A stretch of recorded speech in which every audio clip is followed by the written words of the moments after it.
재판정의 문이 열리고 조정관이 무표정한 얼굴로 그들의 이름을 호명했다. 서유진, 강민혁. 짧고 건조한 부름이 차가운 복도에 메아리 쳤다. 유진은 천천히 자리에서 일어섰다. 그녀의 움직임에는 서두름도 망설임도 없었다. 마치 오래전부터 정해진 길을 걷는 사람처럼 담담했다. 그녀는 값싼 백화점 세일 코너에서 샀을 법한 단정한 베이지색 블라우스와 검은색 스커트를 입고 있었다. 화장기 없는 얼굴은 창백했지만 굳게 담은 입술과 흔들림 없는 눈빛은 그녀의 내면이 결코 약하지 않다는 것을 보여주고 있었다. 반면 강민혁과 그의 어머니 윤명숙 여사는 머리부터 발끝까지 부와 오만함으로 치장하고 있었다. 민혁은 이탈리아 장인이 만든 최고급 실크 수트를 입고 있었고 그의 손목에는 수천만 원을 호가하는 스위스제 시계가 번쩍였다. 윤 여사는 실내임에도 불구하고 어깨에 밍크쇼를 걸치고 있었고 손가락과 목에는 그녀의 부를 과시하는 다이아몬드들이 조명 아래서 섬광을 발하고 있었다. 그들의 눈에는 유진에 대한 경멸이 노골적으로 담겨 있었다. 이제야 끝나는구나. 내 아들 인생의 오점을 지우는 날이야. 조정실로 들어서기 직전 윤 여사가 유진이 들으라는 듯이 큰 소리로 쏘아붙였다. 그녀의 목소리는 날카로운 칼날처럼 유진의 귓가를 스쳤다. 고아 출신에 가진 것 하나 없는 애를. 며느리라고 들였을 때부터 알아봤지. 3년 동안 애 하나 못 낳고 내 아들 앞길에 도움은커녕 방해만 되는 너 같은 애는 빨리 파이다. 그게 네가 우리 가문에 해줄 수 있는 유일한 봉사다.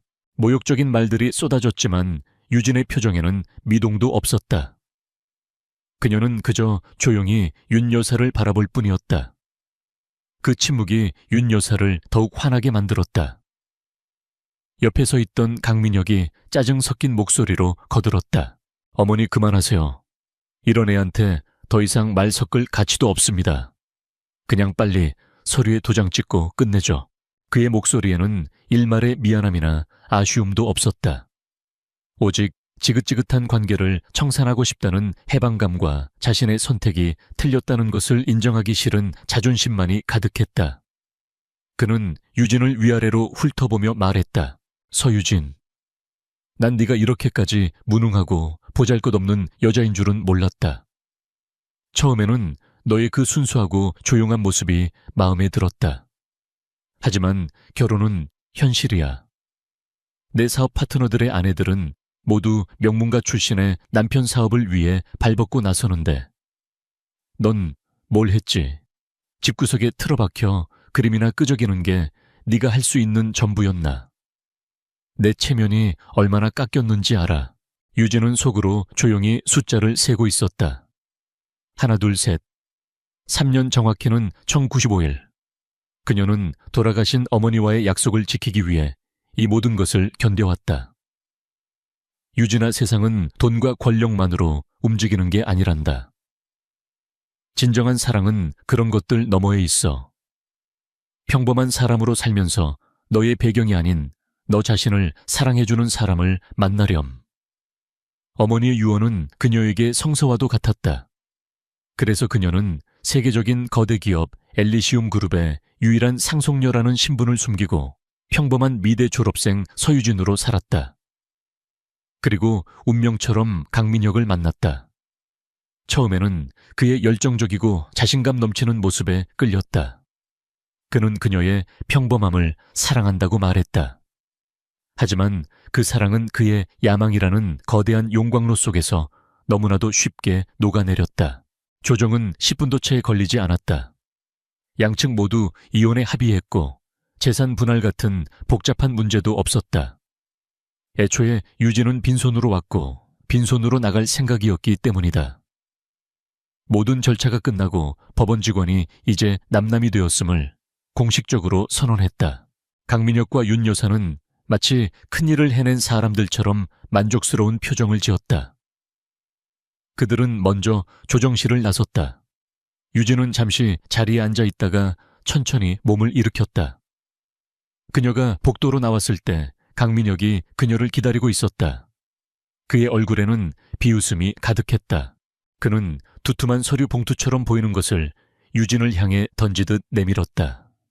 하지만 그것은 서류가 아니었다. 빳빳한 5만 원권 지폐가 가득 들어있는 돈 봉투였다. 자, 이거 받아. 내 3년의 시간에 대한 위자료라고 생각해. 이걸로 허름한 원룸이라도 하나 구해서 조용히 살아. 다시는 내 눈앞에, 우리 가족 앞에 나타나지 마. 네, 그 가난하고 불행한 기운이 없는 것 같으니까. 그것은 그가 할 수 있는 마지막이자 가장 잔인한 모욕이었다. 그는 유진이 돈 앞에서 비굴해지거나 혹은 분노하며 봉투를 집어던지는 모습을 기대했을 것이다. 어느 쪽이든 그의 우월감을 만족시켜줄 터였다. 하지만 유진의 반응은 그의 예상을 완전히 빗나갔다. 그녀는 벤치 위에 놓인 돈 봉투를 쳐다보지도 않았다. 마치 그곳에 아무것도 없는 것처럼 투명한 공기를 보는 듯한 눈빛이었다. 그녀는 강민혁의 옆을 조용히 지나쳐 복도 끝을 향해 걸어갔다. 그녀의 등은 곧게 펴져 있었고 걸음걸이는 조금의 흐트러짐도 없었다. 그 무심하고 당당한 태도에 오히려 당황한 것은 강민혁이었다. 그는 자신의 모욕이 아무런 상처도 입히지 못했다는 사실에 분노를 느꼈다. 야, 서유진 거기 안 서. 그가 소리쳤지만 유진은 뒤돌아보지 않았다. 법원 건물을 빠져나온 유진은 깊게 숨을 들이마셨다. 3년 동안 그녀를 짓누르던 무거운 공기가 사라지고 상쾌한 서울의 공기가 폐부 깊숙이 들어왔다. 하늘은 눈부시게 파랬고 거리에 소음마저 생기 넘치는 음악처럼 들렸다. 자유. 이것이 바로 자유의 맛이었다. 그녀는 근처 한적한 골목으로 들어가 낡고 오래된 폴더폰을 꺼내 들었다. 지난 3년간 그녀의 평범한 삶을 위장해주던 소품 중 하나였다. 그리고 익숙한 번호를 눌렀다. 신호음이 2번 울리기도 전에 상대방이 전화를 받았다. 네, 아가씨. 수화기 너머로 들려오는 중후하고 침착한 목소리. 언제나 그녀의 곁을 지켜온 김 비서였다. 유진은 잠시 눈을 감았다. 지난 3년간의 시간이 주마등처럼 스쳐 지나갔다. 그리고 다시 눈을 떴을 때 그녀의 눈빛은 이전과는 완전히 달라져 있었다. 조용하고 순종적인 아내 서유진의 모습은 온데간데 없었다. 그 자리에는 거대한 제국을 이끌어야 할 후계자의 차갑고 예리한 총명함만이 남아있었다. 그녀의 입술이 조용히 열렸다. 저요, 김 비서님. 다 끝났어요. 그녀의 목소리는 평소처럼 차분했지만 그 안에는 강철 같은 의지가 담겨 있었다. 이제 집으로 돌아갈 시간이에요. 유진의 말이 끝나자마자 그녀가 서 있던 낡은 골목에 어귀로 소리 하나 없이 검은색 세단 한 대가 미끄러져 들어왔다. 차량은 세상의 모든 소음을 흡수하는 블랙홀처럼 조용했다. 번호판조차 없는 특별 제작된 마이바흐 S680이었다. 강민혁이 성공의 증표로 여기며 자랑하던 벤츠 S클래스와는 차원이 다른 진정한 부와 권력의 상징이었다. 뒷좌석 문이 열리고 50대 후반의 한 남자가 내려서 유진을 향해 90도로 허리를 숙였다. 흐트러짐 없는 검은색 정장 단정하게 빗어 넘긴 머리, 그리고 깊은 지혜와 절대적인 충성심을 담고 있는 눈빛. 바로 전화 통화를 했던 김기철 비서였다. 그는 30년 넘게 유진의 아버지인 최진환 회장의 곁을 지켰고 유진이 태어났을 때부터 그녀를 봐온 사람이었다. 아가씨, 고생 많으셨습니다. 김 비서의 목소리에는 안타까움과 안도감이 뒤섞여 있었다. 그는 유진의 평범한 삶이라는 연극이 얼마나 고된 것이었는지 누구보다 잘 알고 있었다. 유진은 말없이 고개를 끄덕이고 차에 올라탔다. 그녀가 채 오르는 순간 서유진이라는 껍데기는 완전히 벗겨졌다. 그녀의 어깨는 곧게 펴졌고 눈빛은 주변을 압도하는 카리스마로 가득 찼다. 차 안은 최첨단 기술로 무장한 움직이는 사무실이었다. 방음 처리가 완벽해 바깥 세상의 소음은 한 점도 들리지 않았고 좌석 앞에는 여러 개의 스크린이 매립되어 있었다. 김 비서는 유진의 맞은편에 앉으며 방금 전까지 그녀가 들고 있던 낡은 폴더폰을 받아 특수 제작된 파우치에 넣었다. 그리고 최신형 태블릿 PC를 그녀에게 건넸다. 회장님께서 많이 기다리셨습니다. 지난 3년간 아가씨의 결정에 단 한 번도 간섭하지 않으셨지만 매일 밤잠을 설치셨습니다. 유진은 태블릿을 받아들며 창밖을 바라보았다. 빠르게 스쳐 지나가는 서울의 풍경이 낯설게 느껴졌다. 3년 전 그녀는 어머니의 유언을 가슴에 품고 이 세계를 떠났었다. 유진의 어머니 이선화 여사는 명망 높은 학자 집안 출신이었지만 최진환 회장과 결혼하면서 부와 권력의 세계가 얼마나 비정한 곳인지를 뼈저리게 느꼈다. 그녀는 세상을 떠나기 전 어린 유진의 손을 잡고 이렇게 말했다. 우리 딸 돈 때문에 웃고 돈 때문에 우는 사람들 틈에서 살지 않게 해주고 싶어. 아빠의 재산이 아니라 너라는 사람 자체를 소중히 여겨줄 사람을 만나 진정한 행복을 찾으렴. 엄마는 네가 그렇게 살기를 바라. 아버지 최진환 회장은 아내의 마지막 소원을 참아 거절할 수 없었다. 그는 피눈물을 삼키며 외동딸을 평범한 세상으로 떠나보냈다. 물론 완벽한 안전장치를 마련해둔 채였다. 김 비서가 멀리서 그녀를 보호했고 최소한의 생활비가 입금되는 익명의 신탁 계좌가 있었다. 하지만 그 외에는 어떤 도움도 간섭도 없었다. 그것이 약속이었다. 유진은 그 약속을 지키기 위해 강민혁과의 결혼 생활을 견뎠다. 그녀는 진심으로 노력했다. 그의 작은 성공에 함께 기뻐하고 그의 좌절에 함께 아파했다. 하지만 그녀의 진심은 그의 야망에 비하면 너무나도 무력했다. 그는 그녀의 가난을 자신의 실패에 대한 변명거리로 삼았고 그녀의 평범함을 자신의 발목을 잡는 족쇄로 여겼다. 결국 강민혁은 어머니가 경고했던 바로 그 부류의 남자임을 스스로 증명해 보인 셈이었다. 이제 실험은 끝났다. 그리고 실패했다. 어머니의 꿈은 이상이었어요. 현실은 훨씬 더 잔혹하다는 걸 이제는 알아요. 유진이 나지막이 읊조렸다. 김 비서는 아무 말 없이 고개만 숙였다. 유진의 손가락이 태블릿 화면 위를 빠르게 움직이기 시작했다. 화면에는 엘리시움 그룹의 현안들이 빼곡히 정리되어 있었다. 특히 그녀의 눈길을 사로잡은 것은 아쿠아스텔라 리조트 인수 건이었다. 제주도에 위치한 최고급 리조트로 최근 경영난으로 시장에 매물로 나왔다. 엘리시움 그룹의 호텔 체인인 엘리시안 드림에서 인수를 추진 중이었지만 경쟁자가 나타나면서 난항을 겪고 있었다. 경쟁자는 태영건설, 대표는 강태준. 김 비서가 간략하게 보고했다.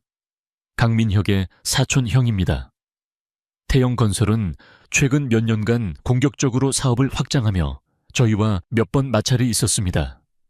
이번 리조트 인수건에도 사활을 걸고 있는 듯합니다. 유진의 입가에 차가운 미소가 걸렸다. 강민혁, 그리고 그의 가문. 정말 지독한 우연이었다. 아니, 어쩌면 필연일지도 모른다. 태영건설의 자금 조달 계획 재무제표, 최근 5년간의 수주 실적, 그리고 강태준 대표의 개인 신상 정보까지. 10분 안에 제게 보고하세요. 그녀의 목소리는 부드러웠지만 거역할 수 없는 힘이 있었다. 3년간 그림이나 그리던 가정주부의 모습은 어디에도 없었다. 막대한 정보를 순식간에 꿰뚫어 보고 핵심을 파악하는 타고난 경영자의 모습이었다. 그리고 강민혁의 JM건설, 그 회사에 대한 모든 것을 샅샅이 조사해 주세요. 설립자금 출처, 세무기록 수주했던 모든 프로젝트의 계약서, 원본 하청업체와의 관계까지, 먼지 한 톨까지 전부 다요. 알겠습니다, 아가씨. 김 비서는 즉시 태블릿으로 지시를 내리기 시작했다. 엘리시움 그룹의 정보팀은 국가정보기관에 버금가는 능력을 갖추고 있었다. 유진이 요구한 정보들이 실시간으로 그녀의 태블릿에 전송되기 시작했다. 유진은 엄청난 양의 데이터를 무서운 속도로 흡수했다. 그녀의 두뇌는 최고 성능의 슈퍼컴퓨터처럼 정보를 분석하고 연결하고 재구성했다. JM건설의 재무제표에서 몇 가지 이상한 자금 흐름을 발견했고, 태영건설이 리조트 인수를 위해 무리하게 자금을 끌어모으고 있다는 약점을 간파했다. 그녀의 눈빛이 날카롭게 빛났다. 김 비서님, 유럽 자산 운용팀에 연락해서 태영건설에 자금을 대주기로 하는 제2금융권 회사들의 채권을 대량 매입하도록 하세요. 그리고 싱가포르에 있는 우리 페이퍼 컴퍼니를 통해 아쿠아 스텔라 리조트의 부실 채권을 조용히 사들이기 시작하세요. 시장의 공포 분위기를 조성하는 겁니다. 알겠습니다. 하지만 태영건설의 반발이 거셀 겁니다. 괜찮아요. 그들은 우리가 누구인지 모를 테니까. 그들은 보이지 않는 유령과 싸우게 될 겁니다. 그녀의 전략은 대담하고 정교했다. 직접적인 공격이 아닌 상대의 돈줄을 끊고 심리적으로 압박하여 스스로 무너지게 만드는 방식이었다. 최진환 회장의 공격적인 스타일과는 다른 훨씬 더 치밀하고 무서운 방식이었다. 차가 한남동의 고급 주택가로 접어들었다. 높은 담장과 울창한 나무들로 둘러싸인 외부와는 완벽하게 차단된 거대한 저택 앞에 차가 멈췄다. 3년 만에 돌아온 그녀의 집이었다. 유진이 차에서 내리자 정문이 소리 없이 열리고 수십 명의 사용인들이 양옆으로 도열하여 90도로 허리를 숙였다. 아가씨 돌아오신 것을 환영합니다. 그들의 우렁찬 목소리가 저택 전체에 울려 퍼졌다. 유진은 잠시 그들을 둘러보았다. 강민혁의 작은 아파트에서 느꼈던 답답하고 구질구질한 공기와는 완전히 다른 권위와 질서로 가득 찬 공기였다. 그녀는 더 이상 초라한 이혼녀 서유진이 아니었다. 대한민국 경제계의 거대한 제국 엘리시움 그룹의 유일한 상속녀 최유진. 불사조는 잿더미 속에서 부활했다. 이제 그녀의 진짜 날개를 펼칠 시간이었다.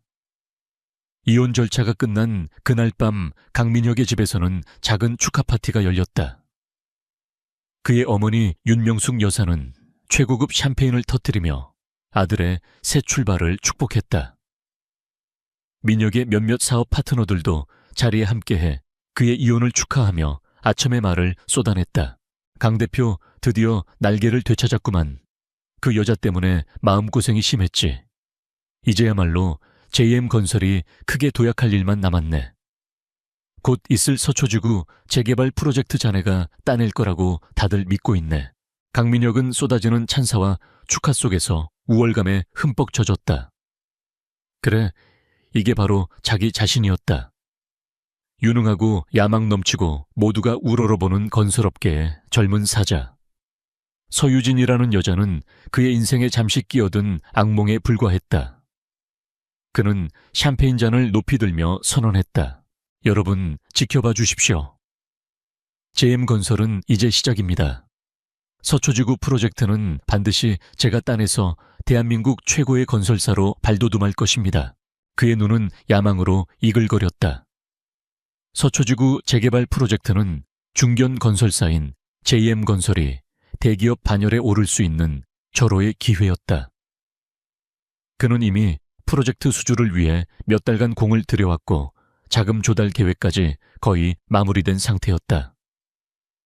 모든 것이 완벽하게 그의 계획대로 흘러가고 있는 듯했다. 하지만 보이지 않는 곳에서 거대한 파도가 그의 발밑을 허물고 있다는 사실을 그는 까맣게 모르고 있었다.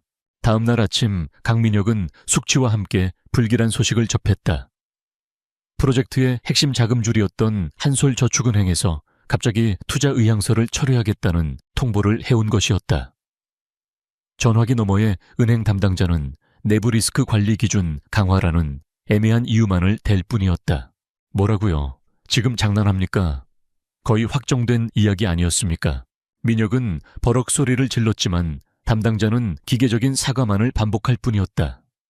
그는 짜증스럽게 전화를 끊었다. 작은 문제라고 생각했다. 한 소리 아니더라도 자금을 댈 곳은 얼마든지 있었다. 그의 오만함은 아직 현실의 냉혹함을 깨닫지 못하고 있었다. 그러나 그것은 시작에 불과했다. 그는 다른 금융사들과의 미팅을 잡으려 했지만 이상하게도 약속이 잡히지 않았다. 어제까지만 해도 그에게 자금을 대지 못해 안달하던 곳들이었다. 어떤 곳은 담당자가 갑자기 장기 출장을 갔다고 했고, 어떤 곳은 회장이 직접 거절 의사를 전해왔다고 했다. 며칠 사이에 세상이 그를 등지기라도 한 것처럼 모든 문이 굳게 닫히고 있었다. 그의 이마에 식은땀이 흐르기 시작했다. 초조함이 그의 발목을 잡았다. 같은 시각 서울의 심장부 테헤란로에 우뚝 솟은 엘리시움 그룹 본사 최상층. 최유진은 미니멀하지만 최고급 기술로 채워진 그녀의 집무실에서 거대한 통유리창 너머로 서울의 풍경을 내려다보고 있었다. 3년 전 그녀가 살던 작은 아파트에서는 상상도 할 수 없던 풍경이었다. 그녀는 날렵한 디자인의 흰색 원피스를 입고 있었다. 화려한 장신구는 없었지만 그녀 자체로 완벽한 권위와 우아함을 뿜어내고 있었다. 그녀의 앞에는 홀로그램 스크린이 여러 개 떠 있었고 그 위로 복잡한 데이터와 그래프들이 쉴 새 없이 움직였다. 보고 드립니다. 한솔저축은행의 모기업인 유진캐피탈의 지분 15%를 어젯밤 유럽 시장에서 저희 스위스 계좌를 통해 모두 매입 완료했습니다. 현재 저희가 실질적인 일대 주주입니다. 화상회의 화면 너머로 엘리시움 그룹의 재무팀장이 보고했다. 강민혁이 접촉하려던 제2금융권 인사들은 모두 엘리시안 드림 호텔의 최고급 스위트룸 숙박권과 함께 다음 주 열리는 자선 골프 대회 초청장을 받았습니다. 그들이 강민혁을 만날 시간은 없을 겁니다. 전략기획실장의 보고가 이어졌다. 유진은 조용히 고개를 끄덕였다. 그녀의 방식은 적을 정면으로 공격해 파괴하는 것이 아니었다. 적이 디디고 있는 땅을 서서히 늪으로 만들고 적이 마시는 우물에 보이지 않는 독을 푸는 방식이었다. 상대는 자신이 왜 쓰러지는지, 누가 자신을 공격하는지도 모른 채 서서히 질식하게 될 터였다. JM건설의 세무자료는 분석 끝났습니까? 네, 부회장님. 예상대로 여러 건의 탈세와 비자금 조성 정황이 포착되었습니다. 특히 5년 전 진행했던 평택물류단지 공사에서 하청업체 대금을 부풀려 차액을 빼돌린 정황이 뚜렷합니다. 유진의 눈빛이 차갑게 빛났다. 증거 자료는 완벽하게 확보해두세요. 아직은 때가 아닙니다. 낚시를 할 때는 물고기가 미끼를 완전히 삼킬 때까지 기다려야 하죠. 그때 그녀의 책상 위에 놓인 인터폰이 울렸다.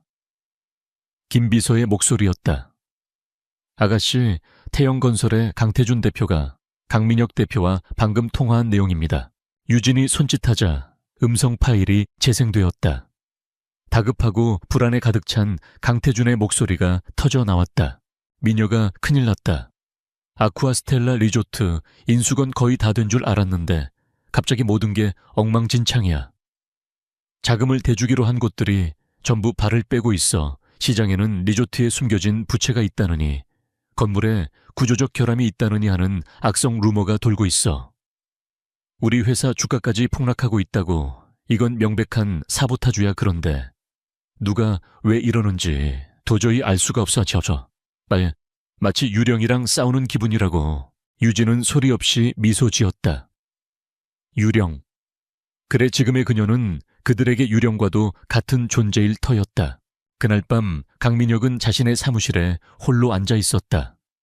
화려했던 축하 파티의 열기는 온데간데 없고 싸늘한 절망감만이 그를 짓누르고 있었다. 서초지구 프로젝트 제안서는 너덜너덜해져 있었다. 사촌형의 다급한 목소리가 귓가에 맴돌았다. 우연이라고 하기에는 너무나도 기이한 일들이 동시에 벌어지고 있었다. 그는 처음으로 자신의 능력에 대한 의심을 품기 시작했다. 아니, 세상이 갑자기 자신에게 등을 돌린 것만 같았다. 그는 책상을 주먹으로 내리쳤다. 도대체 왜 나한테 이런 일이... 그의 오만했던 얼굴은 불안과 혼란으로 일그러져 있었다. 그는 보이지 않는 그물에 걸린 물고기처럼 필사적으로 발버둥 쳤지만 그럴수록 그물은 더욱더 세게 그를 조여왔다. 그는 아직도 그 그물을 던진 어부가 3일 전 자신이 가난하고 무능하다며 내쫓았던 바로 그 여자 서유진이라는 사실을 꿈에도 상상하지 못하고 있었다. 매년 가을 서울의 상류층 사회는 엘리시움 그룹이 주최하는 자선갈라 엘리시안 나이트를 중심으로 움직였다. 이 행사에 초대받는다는 것은 단순히 파티에 참석하는 것을 넘어 대한민국 1%에 속해 있음을 증명하는 하나의 의식과도 같았다.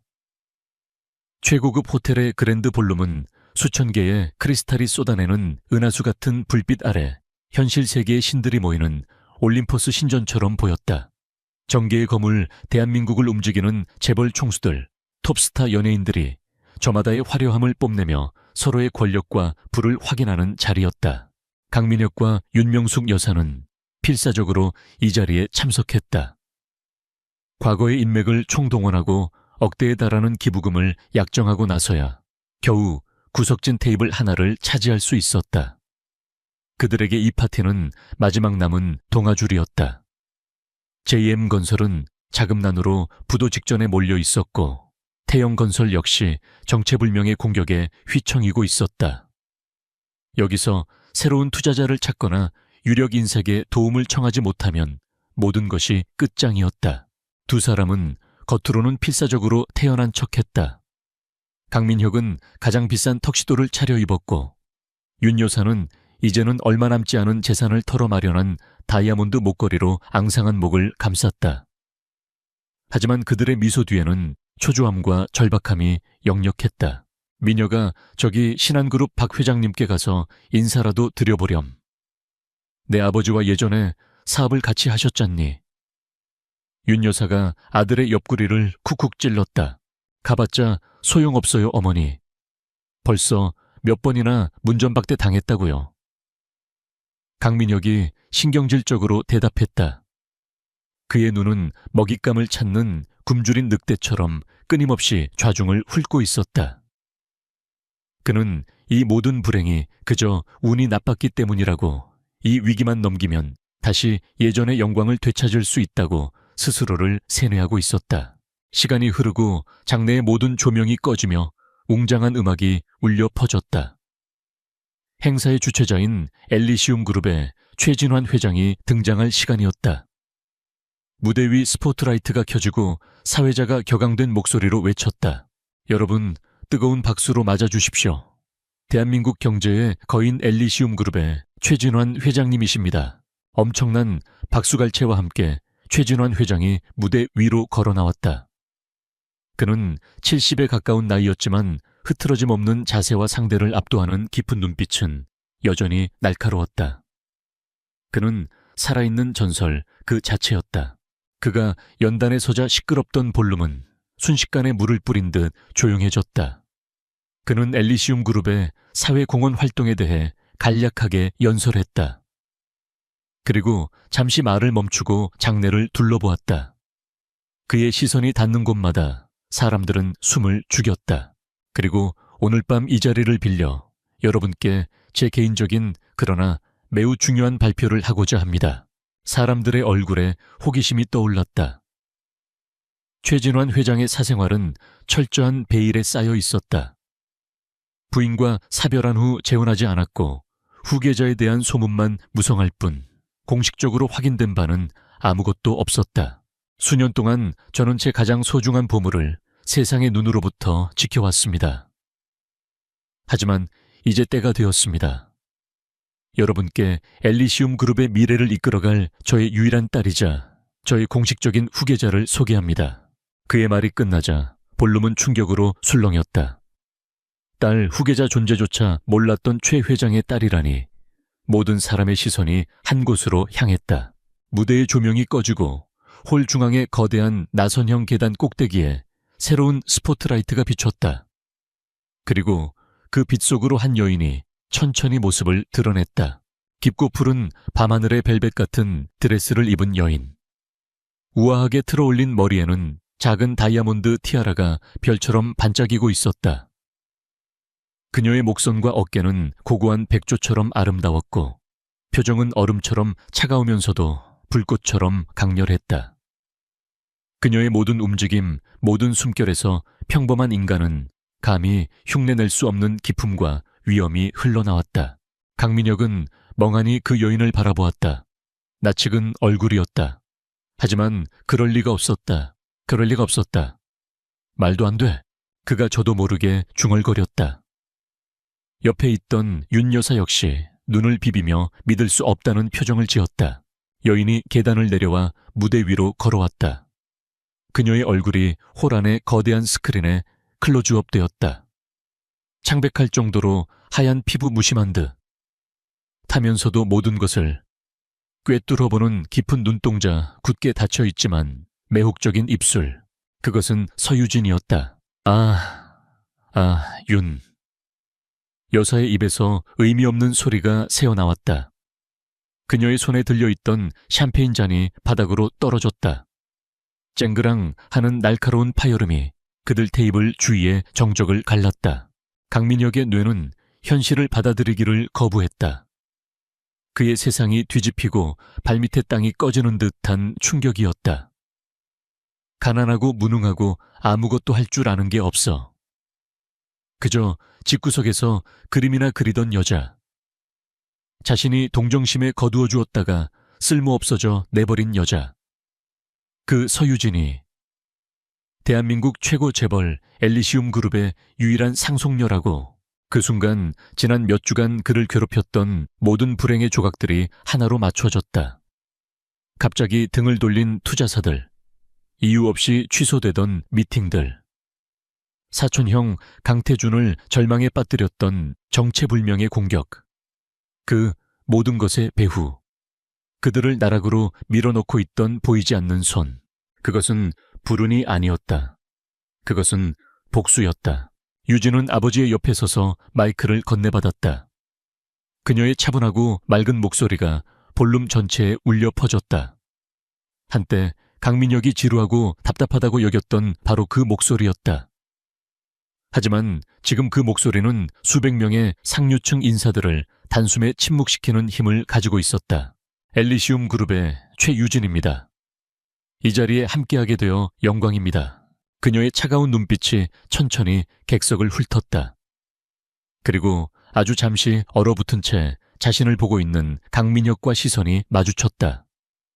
그녀의 눈에는 증오나 경멸 혹은 승리감 같은 감정은 없었다. 그저 아무것도 없었다. 길가에 놓인 돌멩이를 보는 듯한 완벽한 무관심. 그 어떤 욕설이나 비난보다도 더 잔인한 그 눈빛에 강민혁의 심장은 얼어붙다 못해 산산조각 나는 것 같았다.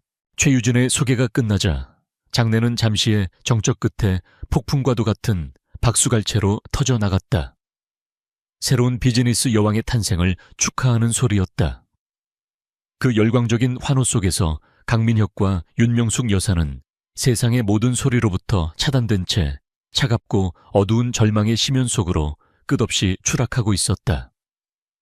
최유진을 향한 박수갈채는 강민혁에게 자신의 세상이 무너지는 장송곡처럼 들렸다. 몇 분 전까지만 해도 자신에게 아첨하며 술잔을 부딪히던 사람들이 이제는 경멸과 호기심 그리고 약간의 동정이 섞인 눈으로 그와 그의 어머니를 쳐다보고 있었다. 수군거리는 소리가 사방에서 그의 귓전을 때렸다. 저 사람이 그 강민혁이래.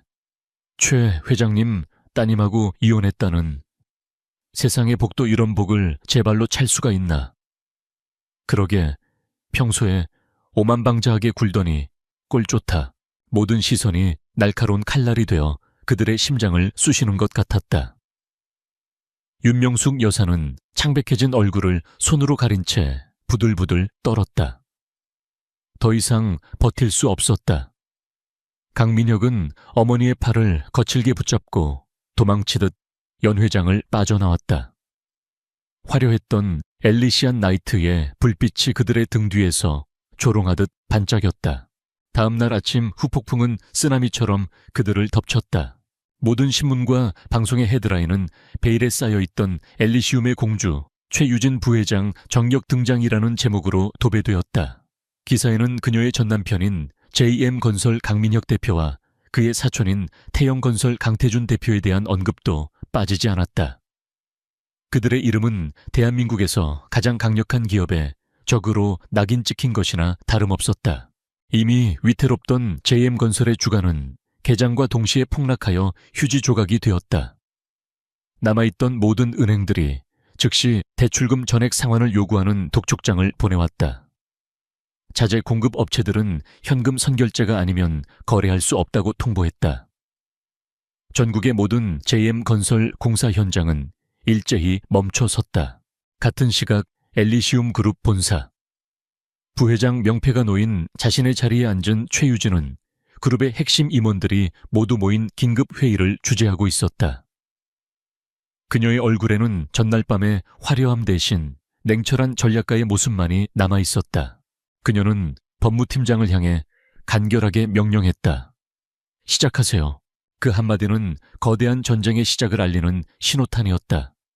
대한민국 최고의 변호사들로 구성된 엘리시움 그룹의 법무팀은 마치 잘 훈련된 군대처럼 일사불란하게 움직였다. 첫 번째 공격은 JM건설을 상대로 한 수십 건의 동시다발적인 소송이었다.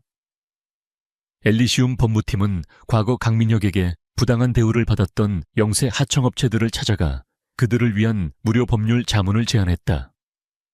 상생 경영과 기업 정의 실현이라는 명분 아래 엘리시움은 약자들의 수호자를 자처하며 JM건설을 사회의 악으로 규정했다. 언론은 엘리시움의 행보를 칭송했고 여론은 급격하게 강민혁에게 등을 돌렸다. 두 번째 공격은 국세청과 검찰을 향한 것이었다. 유진이 확보해두었던 JM건설의 탈세와 비자금 조성에 대한 증거 자료들이 익명의 제보 형식으로 제출되었다. 즉시 특별 세무조사와 압수수색 영장이 발부되었다. 그리고 마지막 결정타는 강씨 가문의 또 다른 기둥인 태영건설을 향했다. 유진이 싱가포르의 페이퍼 컴퍼니를 통해 매입해두었던 아쿠아스텔라 리조트의 부실 채권이 무기가 되었다. 엘리시움 측은 채권자 권리를 행사하여 태영건설이 리조트 인수를 위해 담보로 잡았던 핵심 자산에 대한 압류 절차에 들어갔다. 강태주는 속수무책으로 무너졌다. 강민혁의 제국은 안에서부터 썩어 문드러지고 밖에서는 거대한 포위망에 갇혀 완전히 붕괴하고 있었다. 며칠 후 검은색 정장을 입은 집행관들이 JM건설 본사로 들이닥쳤다. 그들은 사무실의 모든 집기에 빨간색 압류, 딱지를 붙이기 시작했다. 직원들은 뿔뿔이 흩어졌고 한때 야망으로 가득 찼던 사무실은 유령의 집처럼 변해버렸다. 강민혁과 윤 여사의 개인 자산 역시 모두 동결되었다. 그들이 타던 고급 외제차는 캐피탈사에 의해 견인되었고 신용카드는 정지되었다. 결국 그들은 호화롭던 강남의 저택에서 쫓겨나 초라한 친척집으로 거처를 옮겨야 했다.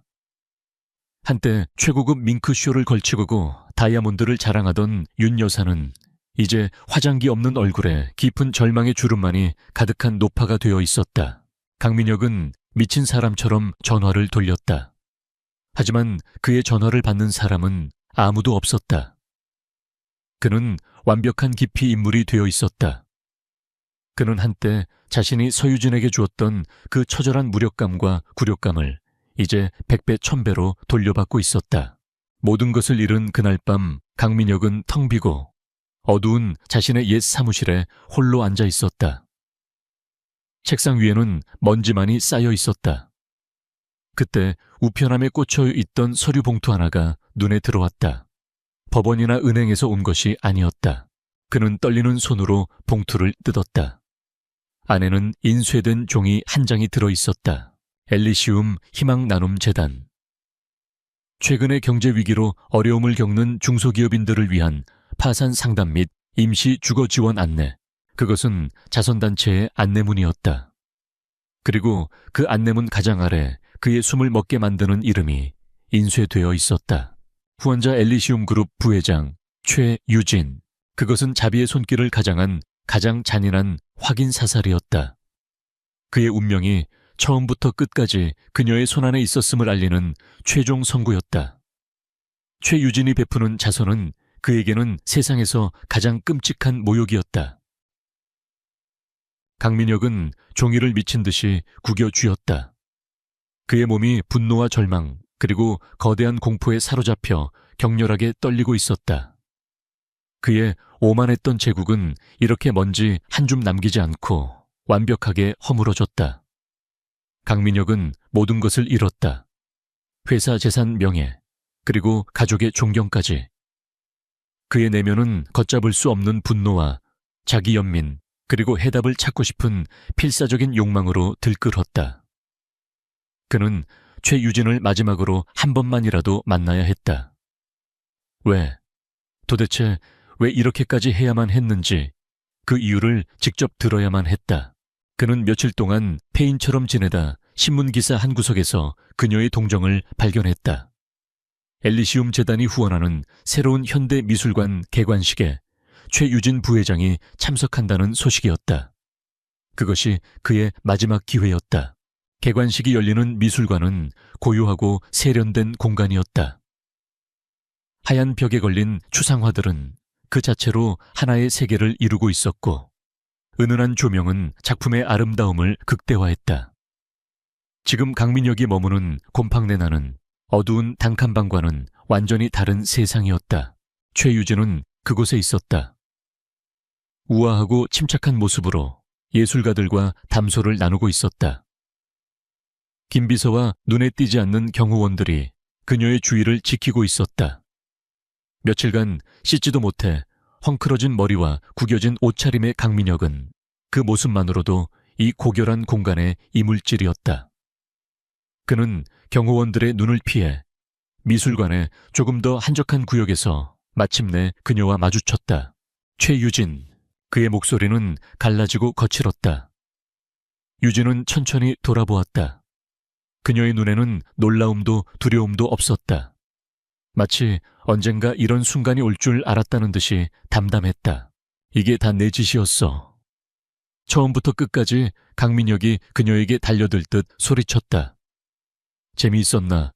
내가 무너지는 걸 보는 게 즐거웠어. 왜 대체? 왜 내가 당신을 버렸다는 이유만으로 이렇게까지 해야 했어? 이게 당신의 유치한 복수야. 그는 자신을 비극의 주인공으로 그녀를 잔인하고 비이성적인 마녀로 몰아가려 했다. 그의 분노에 찬 비난에도 유진의 표정에는 어떤 균열도 보이지 않았다. 그녀의 침착함이 오히려 그의 분노를 더욱 증폭시켰다. 마침내 그녀가 입을 열었다. 그녀의 목소리는 얼음장처럼 차가웠다. 복수라고 착각하지 마, 강민혁 씨.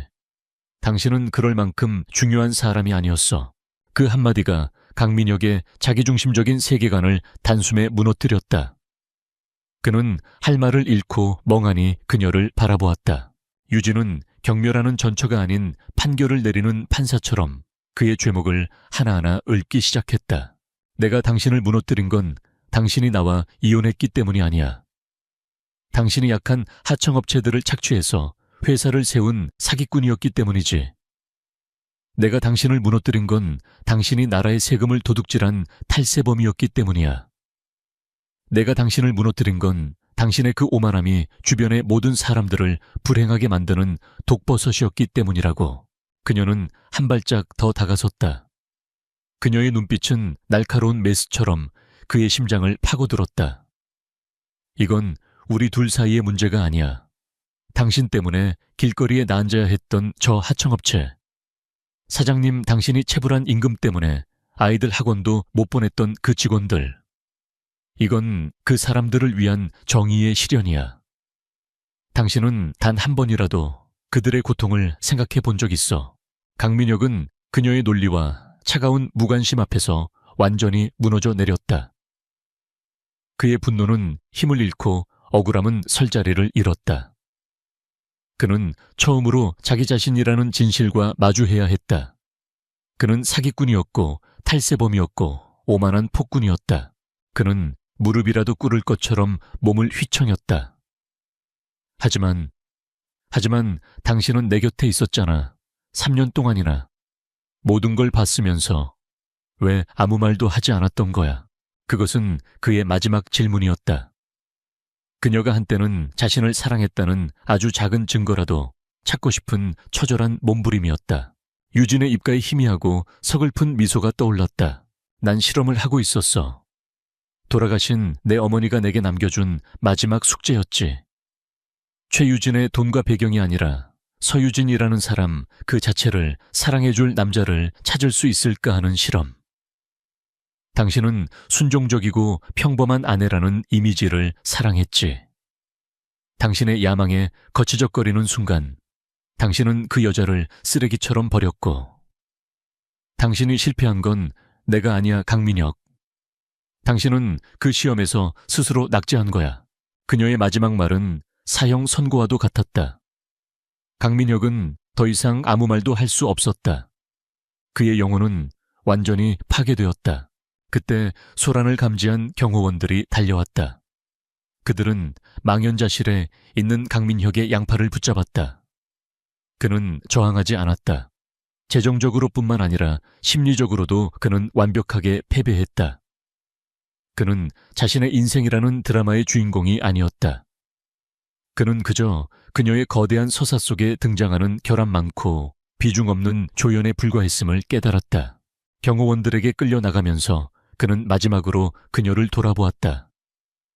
그곳에는 더 이상 그의 아내였던 서유진은 없었다. 감히 손댈 수도 이해할 수도 없는 거대하고 강력한 힘 그 자체만이 서 있을 뿐이었다. 유진은 그가 사라지는 모습을 무표정하게 지켜보았다. 김 비서가 다가와 조심스럽게 물었다.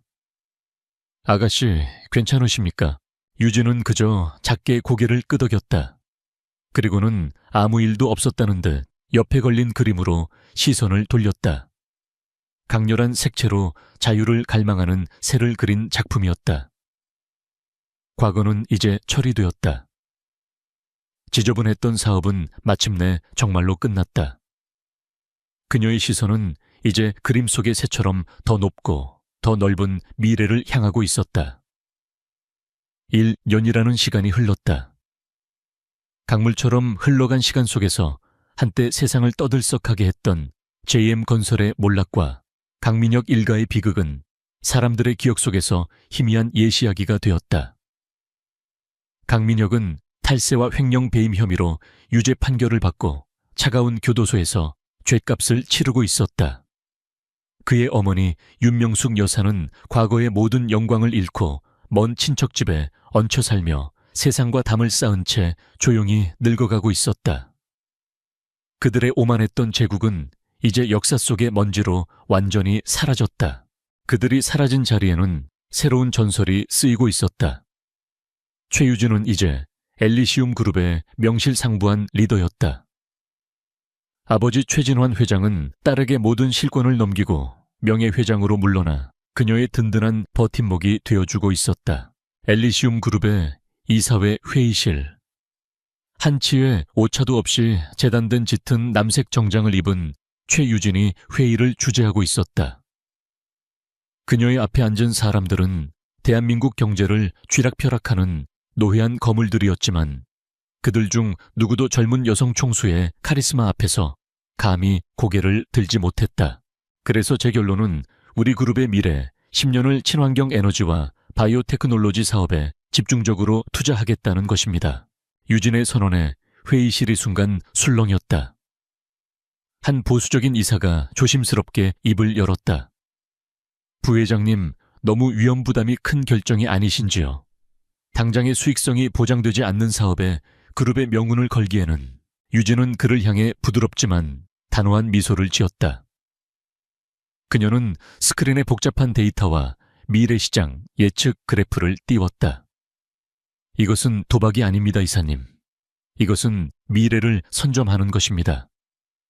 단기적인 수익만을 좇는 것은 기업을 갉아먹는 가장 쉬운 방법입니다. 저는 엘리시움 그룹을 단순히 돈만 버는 기업이 아니라 다음 세대를 위한 지속 가능한 가치를 창출하는 위대한 기업으로 만들고 싶습니다. 그녀의 논리는 날카로웠고 비전은 확고했다. 반대 의견을 내던 이사들은 그녀의 압도적인 데이터와 철학 앞에서 결국 고개를 끄덕일 수밖에 없었다. 그녀는 아버지의 공격적인 경영 스타일에 세상을 더 나은 곳으로 만들고 싶었던 어머니의 따뜻한 이상을 성공적으로 결합시킨 아버지를 뛰어넘는 리더가 되어가고 있었다. 회의를 마친 오후 유진은 경기도 외곽에 위치한 한 아동복지시설을 찾았다. 그녀가 사재를 털어 설립한 엘리시움 희망나눔재단이 운영하는 곳이었다. 이곳은 단순한 고아원이 아니라 최첨단 교육시설과 심리치료센터를 갖춘 아이들을 위한 작은 천국이었다. 그녀가 차에서 내리자 아이들이 유진 누나다라고 외치며 달려와 그녀의 품에 안겼다. 그녀는 차가운 부회장의 얼굴을 지우고 세상에서 가장 따뜻한 미소로 아이들을 한 명 한 명 안아주었다. 한 아이가 그녀에게 서툰 솜씨로 그린 그림을 선물했다. 그림 속에는 커다란 나무가 있었고 그 나무 아래 많은 아이들이 웃고 있었다. 유진은 그림을 소중하게 받아들며 아이의 머리를 쓰다듬었다. 이것이 어머니가 진정으로 원했던 삶의 모습일지도 모른다고 그녀는 생각했다. 부와 권력을 사람을 살리고 미래를 만드는 데 쓰는 것. 그날 저녁 그녀는 한남동 자택의 전통정원에서 아버지 최진환 회장과 마주 앉아 차를 마시고 있었다. 달빛이 고요한 연못 위로 부서져 내렸다. 네가 자랑스럽구나 유진아. 최 회장이 흐뭇한 목소리로 말했다. 내 어미의 따뜻한 마음과 나의 냉철함을 모두 가졌어. 네가 이 아비보다 훨씬 더 위대한 리더가 될 게다. 과찬이세요 아버지. 아니다. 사실이다. 최 회장은 잠시 말을 멈췄다가 조심스럽게 물었다. 그 아이, 강민혁에 대한 생각은 이제 모두 정리되었느냐? 유진은 조용히 고개를 끄덕였다. 이제는 아무런 감정도 없어요. 증오도 연민도. 그냥 제 인생을 스쳐 지나간 수많은 사람들 중 한 명일 뿐이에요.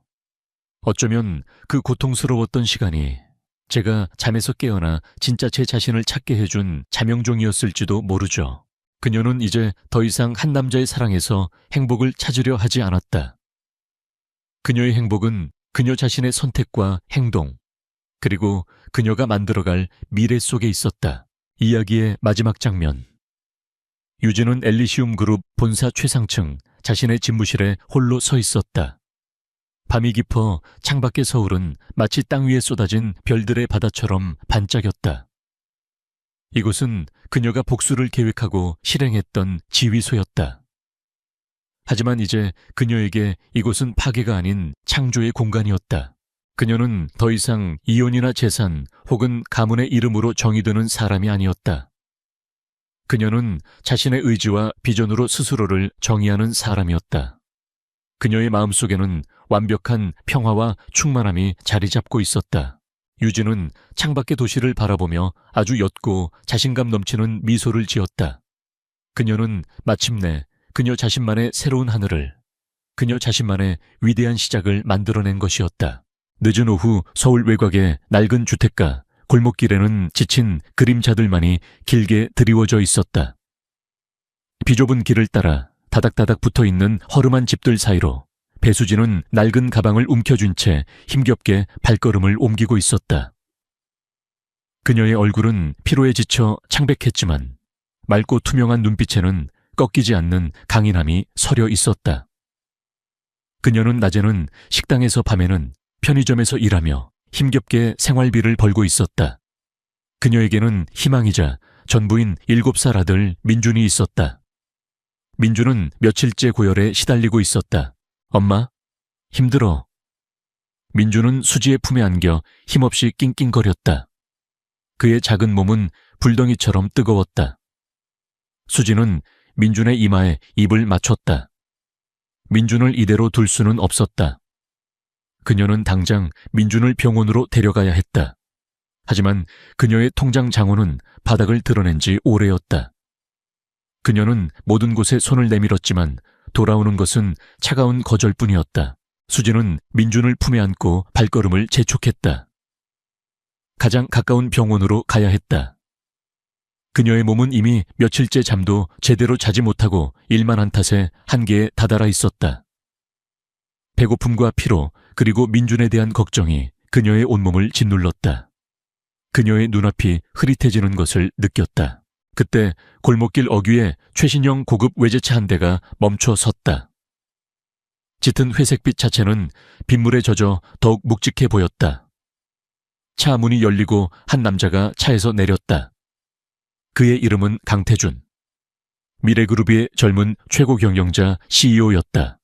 그는 완벽한 슈트 차림에 그의 얼굴은 조각처럼 완벽했지만 그의 눈빛은 얼음처럼 차가웠다. 그는 오늘 막 끝난 중요한 사업회의에서 돌아오는 길이었다. 그는 비즈니스 세계에서는 냉철하고 이성적인 판단력으로 유명했지만 동시에 그 어떤 감정에도 흔들리지 않는 차가운 심장을 가졌다고 알려져 있었다. 태준은 골목길에 쓰러질 듯 비틀거리는 수지를 보자마자 미간을 찌푸렸다. 그는 이런 지저분하고 감성적인 광경을 싫어했다. 그의 비서가 수지에게 다가가려 했지만 태준은 손짓으로 막았다. 그는 수지를 무시하고 지나치려 했다. 그의 발걸음은 차갑고 단호했다. 하지만 그가 수지를 스쳐 지나가는 순간 민준의 희미한 울음소리가 그의 귀에 닿았다. 그리고 그의 시선은 수지의 품에 안겨있는 작은 아이에게로 향했다. 아이의 얼굴은 창백했고 숨소리는 희미했지만 아이는 필사적으로 울음을 참고 있었다. 그리고 아이를 안고 있는 수지의 눈빛. 그 눈빛은 절망과 함께 자신의 아들을 살리려는 강렬한 모성애로 불타오르고 있었다. 그녀의 눈에는 빗물과 눈물이 뒤섞여 흐르고 있었지만 그녀의 눈동자는 마치 꺼지지 않는 불꽃처럼 강태준의 시선을 사로잡았다. 수지는 결국 더 이상 버티지 못하고 민준을 품에 안은 채 그대로 쓰러졌다. 그녀의 몸은 차가운 골목길 바닥에 힘없이 널브러졌다. 민준의 희미한 울음소리마저 끊겼다. 태준은 수지와 민준이 쓰러지는 것을 보자마자 얼어붙었다. 그의 차가웠던 심장이 알 수 없는 미세한 흔들림을 보였다. 그는 수지의 눈에서 과거 자신이 잃었던 어떤 것을 보았다. 그것은 단순한 동정심이 아니었다. 그것은 마치 잊고 지냈던 어떤 기억을 떠올리게 하는 듯한 강렬한 느낌이었다. 그의 마음속에서 잠들어 있던 어떤 감정이 서서히 깨어나는 듯했다. 그는 자신의 이성적인 판단과는 달리 그녀를 외면할 수 없었다. 그의 손이 수지에게로 뻗어졌다.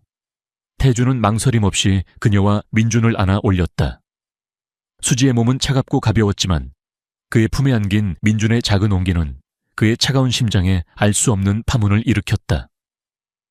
강태준은 빗속에서 쓰러져 있는 배수지와 품에 안긴 민준을 보자마자 망설임 없이 그녀와 아이를 안아 올렸다. 수지의 몸은 차갑고 가벼웠지만 그의 품에 안긴 민준의 작은 옹이는 그의 차가운 심장에 알 수 없는 파문을 일으켰다. 그는 자신의 이성적인 판단과는 달리 그녀를 외면할 수 없었다. 그의 마음속에서 잠들어 있던 어떤 감정이 서서히 깨어나는 듯했다. 태준은 수지를 자신의 차 뒷좌석에 눕히고 조심스럽게 민준을 안았다.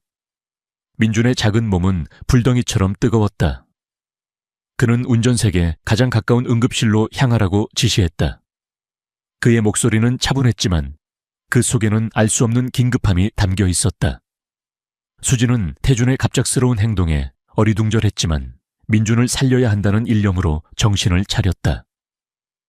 그녀는 태준의 얼굴을 올려다보았다. 그의 눈빛은 여전히 차가웠지만 그 속에는 묘한 연민이 서려 있었다. 병원에 도착하자 민준은 즉시 응급실로 옮겨졌다. 태준은 최고급 병실을 예약하고 민준에게 최고의 의료진을 투입하도록 지시했다. 수지는 민준의 곁을 지키며 불안한 마음으로 의사들의 치료를 지켜보았다. 태준은 수지에게 아무 말도 하지 않았다. 그저 묵묵히 그녀의 옆에 서서 민준을 바라볼 뿐이었다. 그의 얼굴은 여전히 무표정했지만 그의 눈빛 속에는 알 수 없는 어떤 고뇌가 담겨 있었다. 며칠 후 민준은 다행히 고비를 넘기고 안정을 되찾았다. 수지는 민준의 작은 손을 잡고 눈물을 흘렸다. 그녀는 태준에게 감사를 표했지만 여전히 그의 행동에 대한 의문이 커졌다. 왜 이 억만장자 CEO는 자신들에게 아무런 대가도 바라지 않고 이런 도움을 주는 것일까? 그녀는 태준이 자신들을 이용하려는 것이 아닌가 하는 경계심을 품었다. 태준은 민준의 상태가 안정되자 수지에게 자신의 사무실로 와 달라고 했다. 그의 사무실은 도시의 스카이라인이 한눈에 들어오는 최고층에 위치한 웅장한 공간이었다. 수지는 그의 사무실에 들어서는 순간 자신의 초라한 현실과 태준의 거대한 권력 사이에 놓인 간극을 느꼈다. 태준은 수지에게 차 한 잔을 건네며 말했다. 배수지 씨, 당신 아드님이 무사해서 다행입니다. 나는 당신에게 한 가지 제안을 하고 싶습니다. 그의 목소리는 여전히 냉정했지만 그 속에는 어떤 제안이 담겨 있었다. 수지의 눈이 커졌다. 제안이요. 어떤 제안이든 다 받아들이겠습니다. 제발 저희 민준이만 살려주세요.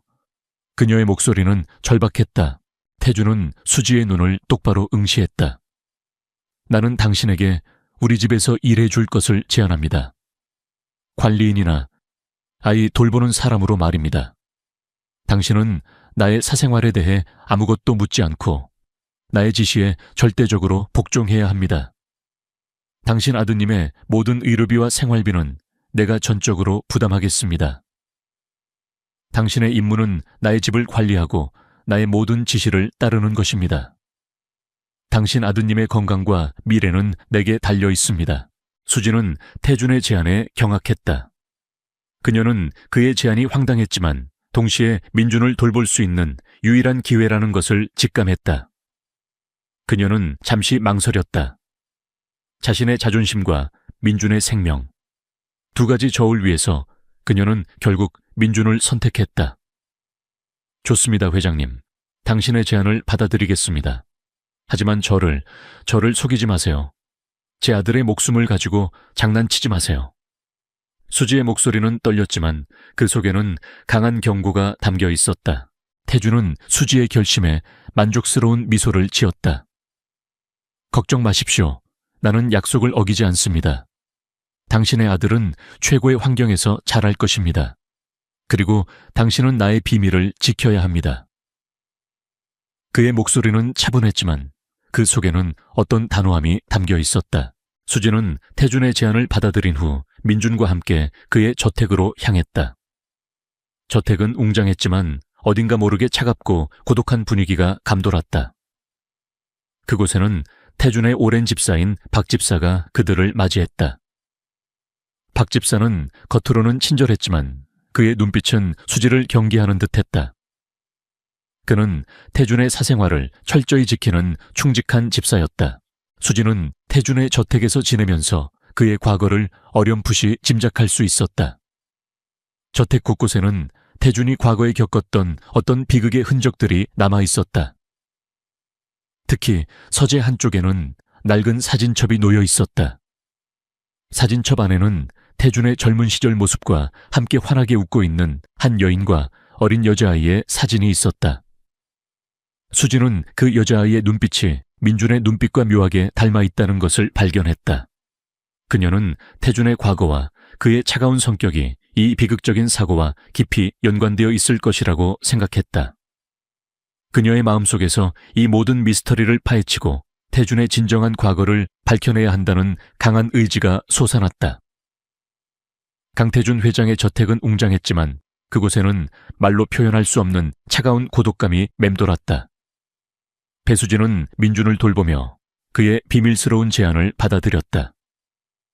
그녀는 태준의 과거에 대한 궁금증을 억누르며 묵묵히 자신의 임무를 수행했다.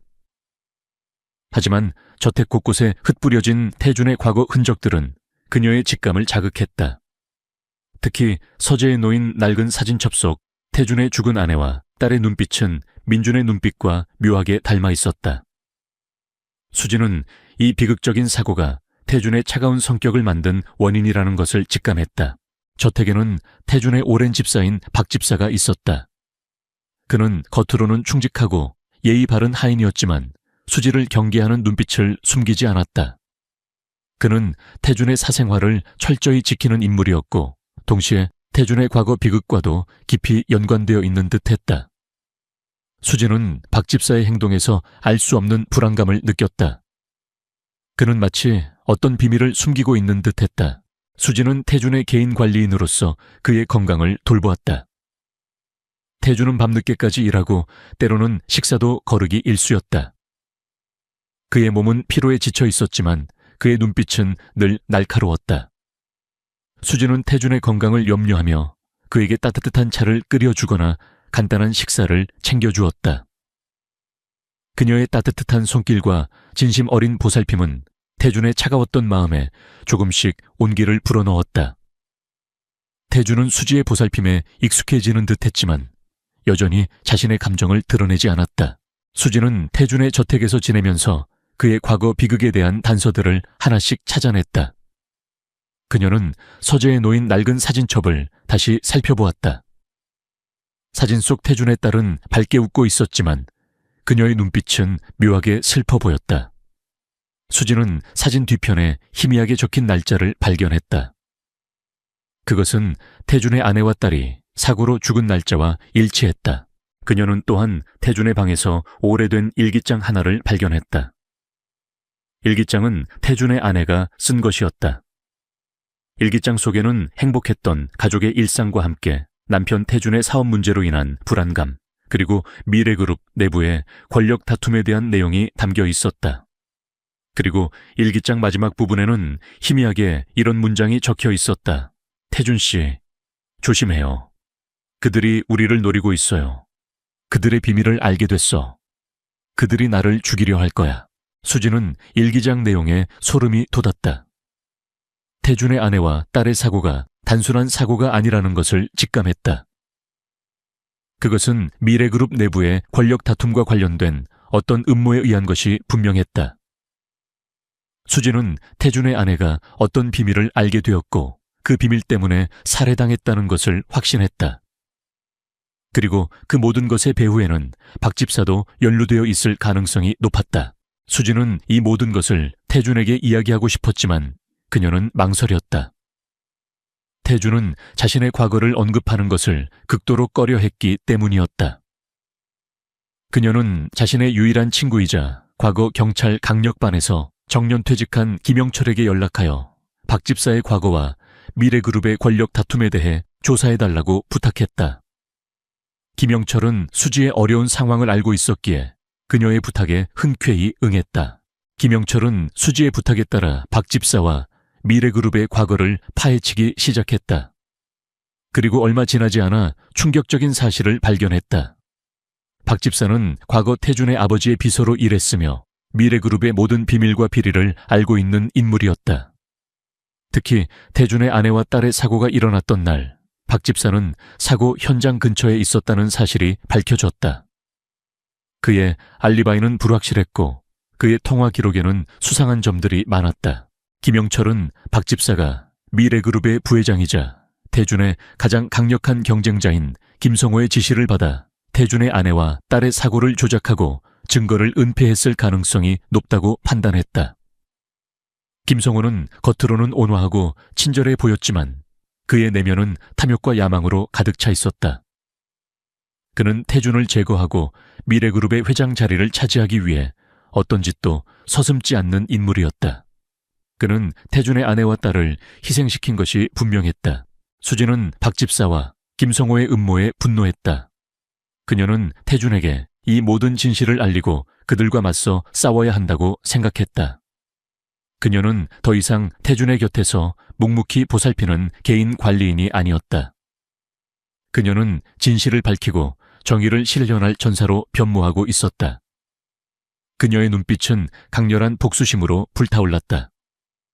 그녀는 자신의 능력을 이용하여 태준의 가족을 파멸로 몰아넣은 진범들을 반드시 심판대에 세우겠다고 다짐했다. 배수진은 김영철 아저씨로부터 박 집사와 김성호 부회장의 추악한 음모를 전해 듣고 분노했다. 강태준의 아내와 딸의 사고가 단순한 비극이 아니라 김성호의 야망 때문에 조작된 살인 사건이었다니. 수지는 자신의 마음속에서 맹렬한 복수심이 타오르는 것을 느꼈다. 그녀는 태준에게 이 모든 진실을 알리고 그들과 맞서 싸워야 한다고 생각했다. 하지만 태준은 자신의 과거를 언급하는 것을 극도로 꺼려했다. 그는 아내와 딸의 죽음 이후 모든 희망을 잃고 폐쇄적으로 변했기 때문이었다. 수지는 태준의 마음을 다치게 하고 싶지 않았지만 진실을 밝히는 것이 그를 진정으로 치유하는 유일한 방법이라는 것을 알았다. 수지는 태준의 곁에서 그의 감정을 살폈다. 그녀는 태준이 잠들어 있을 때 그의 손을 잡고 조용히 자신의 마음속 이야기를 들려주었다. 그녀는 자신이 과거 아픈 민준 때문에 얼마나 고통받았는지, 그리고 세상의 불공평함에 맞서 어떻게 싸워왔는지 이야기했다. 그녀는 자신의 이야기를 통해 태준에게 희망과 용기를 주고 싶었다. 어느 날 밤 태준은 잠에서 깨어나 수지의 옆에 앉아 있었다. 그의 눈빛은 슬픔과 함께 어떤 결의가 담겨 있었다. 그는 수지에게 자신의 과거를 털어놓았다. 그는 아내와 딸이 불의의 사고로 죽음을 맞이했고 그 후 자신이 세상에 대한 모든 희망을 잃었다고 고백했다. 그는 그 사고가 단순한 사고가 아니라는 것을 직감했지만 거대한 권력 앞에서 무기력할 수밖에 없었다고 말했다. 태준은 수지의 따뜻한 눈빛을 보며 자신이 오랫동안 잊고 지냈던 위로를 느꼈다. 수지는 태준의 고백을 듣고 마음이 아팠다. 그녀는 그의 차가운 눈빛 뒤에 숨겨진 깊은 슬픔과 고통을 이해했다. 그녀는 태준의 손을 꽉 잡았다. 회장님, 당신은 혼자가 아닙니다. 저에게는 특별한 능력이 있습니다. 저는 사람들의 감정을 읽을 수 있고 숨겨진 진실을 감지할 수 있습니다. 제가 당신을 도와드리겠습니다. 당신의 가족을 죽인 진범들을 제가 찾아줄 수 있습니다. 수지의 목소리는 부드러웠지만 그 속에는 강한 확신이 담겨 있었다. 태준은 수지의 능력에 경악했다. 그는 수지가 단순히 감정을 읽는 것을 넘어 사람의 기억에 영향을 미칠 수 있다는 것을 직감했다. 그는 수지의 능력이 너무나 놀라웠지만 동시에 두려움을 느꼈다. 그의 아내와 딸의 죽음에 대한 진실을 밝힐 수 있는 유일한 기회였다. 그는 결국 수지의 제안을 받아들이기로 했다. 좋습니다, 배수지 씨. 당신의 능력을 믿습니다. 함께 그들의 죄를 밝혀냅시다. 태준의 목소리는 이전과는 달리 따뜻하고 간절했다. 김영철 아저씨는 태준의 부탁을 받고 김성호 부회장의 과거 행적과 미래그룹 내부의 비리를 조사하기 시작했다. 그는 김성호가 과거 비윤리적인 생체 실험에 연루되었을 가능성을 제기했다. 그리고 김성호가 미래그룹의 숨겨진 비리를 총괄하고 있다는 것을 알아냈다. 김성호는 태준과 수지의 움직임을 감지하고 더욱 노골적인 방해 공작을 펼쳤다. 그는 민준의 병원비를 끊거나 수지의 가족에게 익명의 협박 전화를 걸었다. 당신이 계속해서 나의 비밀을 파헤치려 한다면 당신 아드님의 목숨은 물론 당신의 모든 것을 잃게 될 것이다. 협박 메시지는 수지의 심장을 얼어붙게 했다. 김성호는 민준의 생명을 담보로 수지를 협박하려 했던 것이다. 하지만 수지는 두려워하지 않았다. 오히려 그녀의 정의감은 더욱 불타올랐다. 그녀는 김성호의 비열함에 분노했다. 그녀는 민준을 보호하기 위해 모든 것을 포기할 생각이었지만 그의 악랄한 본성을 알게 되자 물러설 수 없었다. 그녀는 이 모든 진실을 밝히고 그를 반드시 심판대에 세우겠다고 다짐했다. 태준과 수지는 민준의 능력을 이용하여 김성호의 숨겨진 증거들을 찾아내려 했다. 민준은 자신의 능력을 이용하여 김성호의 개인 컴퓨터와 병원 전산망에 미세한 교란을 일으켰다. 태준은 이 틈을 이용하여 김성호의 숨겨진 비자금 장부와 불법 임상 시험 기록을 확보하려 했다. 김성호는 수지와 태준의 끈질긴 추적과 민준의 알 수 없는 능력에 점점 더 초조해했다. 그는 자신의 비밀이 드러날 것을 두려워했다. 그는 수지와 민준 그리고 태준을 영구적으로 처리하기 위한 계획을 서두르기 시작했다. 그는 민준의 병든 몸을 이용하여 그를 제거하려 하거나 혹은 태준에게 직접적인 위협을 가하려 했다. 수지는 김성호의 움직임을 눈치챘다. 그녀는 시간이 없다는 것을 알았다. 민준이 위험에 처하기 전에 모든 진실을 밝혀내야 했다. 그녀는 태준과 함께 김성호의 마지막 움직임을 예측하고 그를 함정에 빠뜨릴 역공을 계획하기 시작했다. 이 싸움은 그녀의 목숨과 민준의 운명 그리고 정의가 걸린 마지막 대결이 될 터였다. 배수진은 김성호 부회장의 비열한 협박 속에서도 굴하지 않았다. 그녀는 강태준 회장과 함께 김성호의 숨겨진 비리들을 파헤치는 데 몰두했다. 민준의 직감은 김성호의 악의를 정확히 감지했고 수지의 눈빛은 복수심으로 불타올랐다. 그들은 김성호가 미래그룹의 의료기금을 횡령하고 불법적인 임상시험을 진행하여 막대한 이익을 챙기고 있다는 사실을 알아냈다. 그의 뒤에는 병원 고위 관계자들과 제약회사들이 연루된 거대한 의료비리 네트워크가 있었다. 이 모든 것은 강태준 회장의 아내와 딸의 사고와도 깊이 연관되어 있었다. 김성호는 생체 강화 프로젝트라는 이름으로 비윤리적인 임상실험을 진행하고 있었으며 강태준 회장의 아내와 딸은 이 프로젝트의 부작용 때문에 사고를 당했던 것이었다. 박 집사는 이 모든 것을 알고 있었지만 김성호의 협박에 못 이겨 진실을 숨겼던 것이었다. 김성호 부회장은 수지와 강태준 회장의 움직임을 감지하고 더욱 노골적인 방해 공작을 펼쳤다. 그는 민준의 병원비를 끊거나 수지의 가족에게 익명의 협박 전화를 걸었다. 당신이 계속해서 나의 비밀을 파헤치려 한다면 당신 아드님의 목숨은 물론 당신의 모든 것을 잃게 될 것이다. 협박 메시지는 수지의 심장을 얼어붙게 했다. 김성호는 민준의 생명을 담보로 수지를 협박하려 했던 것이다. 하지만 수지는 두려워하지 않았다. 오히려 그녀의 정의감은 더욱 불타올랐다. 그녀는 김성호의 비열함에 분노했다. 그녀는 민준을 보호하기 위해 모든 것을 포기할 생각이었지만 그의 악랄한 본성을 알게 되자 물러설 수 없었다. 그녀는 이 모든 진실을 밝히고 그를 반드시 심판대에 세우겠다고 다짐했다. 강태준 회장과 수지는 민준의 능력을 이용하여 김성호의 숨겨진 증거들을 찾아내려 했다. 민준은 자신의 능력을 이용하여 김성호의 개인 컴퓨터와 병원 전산망에 미세한 교란을 일으켰다. 강태준 회장은 이 틈을 이용하여 김성호의 숨겨진 비자금 장부와 불법 임상 시험 기록을 확보하려 했다. 김성호는 수지와 강태준 회장의 끈질긴 추적과 민준의 알 수 없는 능력에 점점 더 초조해했다. 그는 자신의 비밀이 드러날 것을 두려워했다. 그는 수지와 민준 그리고 강태준 회장을 영구적으로 처리하기 위한 계획을 서두르기 시작했다.